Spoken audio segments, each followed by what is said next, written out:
امریکی صدر نے ٹرمپ کو ایران کو سخت دھمکی دیتے ہوئے کہا کہ اگر ایران نے مزید حملے کیے تو امریکہ ہر حملے کے جواب میں 20 گنا زیادہ طاقت سے کارروائی کرے گا۔ اپنے خصوصی طیارے ایئر فورس ون میں صحافیوں سے گفتگو کرتے ہوئے انہوں نے دعویٰ کیا کہ امریکہ ایران کے خلاف فوجی لحاظ سے پہلے ہی کامیابی حاصل کر چکا ہے اور اب ایران کے پاس وقت بہت کم رہ گیا ہے، جس کی وجہ سے وہ معاہدہ کرنا چاہتا ہے، تاہم انہیں یقین نہیں کہ ایران معاہدے کے قابل ہے یا اس پر عمل کرے گا۔ تجارتی بحری جہازوں پر ایرانی حملوں اور ملک کے غیر معمولی رویے کو پاگل پن اور قابو سے باہر قرار دیتے ہوئے صدر ٹرمپ نے واضح کیا کہ سخت ترین امریکی کارروائیوں کے باوجود ایران معاہدے کا خواہش مند ہے، جبکہ مکمل فوجی جنگ کی طرف واپسی کے سوال پر ان کا کہنا تھا کہ وہ حتمی طور پر کچھ نہیں جانتے، لیکن امریکہ کے پاس جیتنے کے اور بھی بہت سے طریقے موجود ہیں۔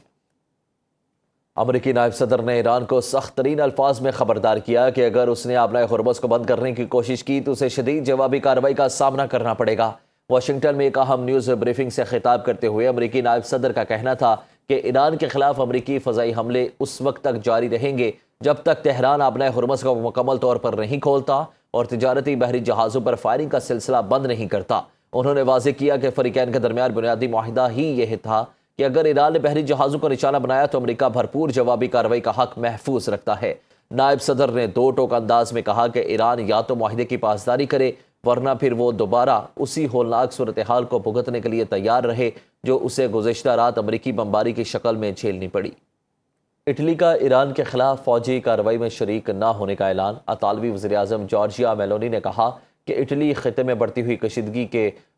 دوران ایران کے خلاف فوجی کارروائیوں میں حصہ نہیں لے گا۔ میلونی نے انقرہ میں نیٹو کے سربراہی اجلاس کے موقع پر صحافیوں کو بتایا، ایران میں تنازع کے آغاز سے ہی ہماری ایک واضح مارچ میں اٹلی نے مشرق وسطی جانے والے امریکی فوجی طیاروں کو سسلی سے سگولینیلا ایئر بیس پر اترنے کی اجازت دینے سے انکار کر دیا تھا اور لکیر رہی ہے، ہم ایران کے خلاف حملوں میں حصہ نہیں لیں گے۔ امریکہ کے رات گئے ایک بار پھر ایران پر فضائی حملے، ساحلی شہر بندر عباس اور سرغ میں دھماکوں کی آوازیں۔ سینٹ کام کے مطابق ان حالیہ اضافی حملوں کا بنیادی مقصد ایران کی ان عسکری صلاحیتوں کو مزید کمزور کرنا ہے۔ ایران آبنائے ہرمز میں بین الاقوامی جہاز رانی اور بحری آمد و رفت کی آزادی کو خطرے میں ڈال سکتا ہے۔ امریکی عسکری کمانڈ نے ایران پر تجارتی بحری جہازوں اور شہری عملے کے خلاف بلا جواز جارحیت کا الزام عائد کرتے ہوئے واضح کیا کہ امریکہ ایسے اقدامات پر ایران کو ہر صورت جواب دہ بنائے گا اور خطے میں بحری راستوں کے تحفظ کے لیے پرعزم رہے گا۔ پاسداران انقلاب کا امریکی حملوں کا سخت بھرپور جواب دینے کا اعلان۔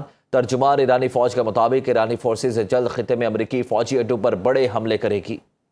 ایران کے خلیجی ممالک میں امریکی فوجی اڈے پر جوابی حملے۔ امریکی حملوں پر ایران کے جوابی ایکشن کے بعد بحرین اور کویت نے اپنے فضائی دفاعی نظام فعال کر دیے، جبکہ قطر نے بھی سیکیورٹی خطرے کی سطح بڑھا دی ہے۔ بحرینی وزارت داخلہ نے ملک میں خطرے کے سائرن بجا کر شہریوں کو محفوظ مقامات پر منتقل ہونے کی ہدایت کی۔ کویتی فوج کے مطابق ان کا فضائی دفاعی نظام دشمن کو میزائل اور ڈرون حملوں کو ناکام بنانے کے لیے متحرک ہے، جبکہ مختلف علاقوں میں سنے جانے والے دھماکے فضا میں ہی حملہ آور اہداف کو تباہ کرنے کے باعث تھے۔ ادھر قطری وزارت داخلہ نے شہریوں کو غیر ضروری طور پر باہر نکلنے اور کھڑکیوں کے قریب جانے سے گریز کرنے کی ہدایت کرتے ہوئے صرف مستند سرکاری ذرائع پر بھروسہ کرنے کی اپیل کی ہے۔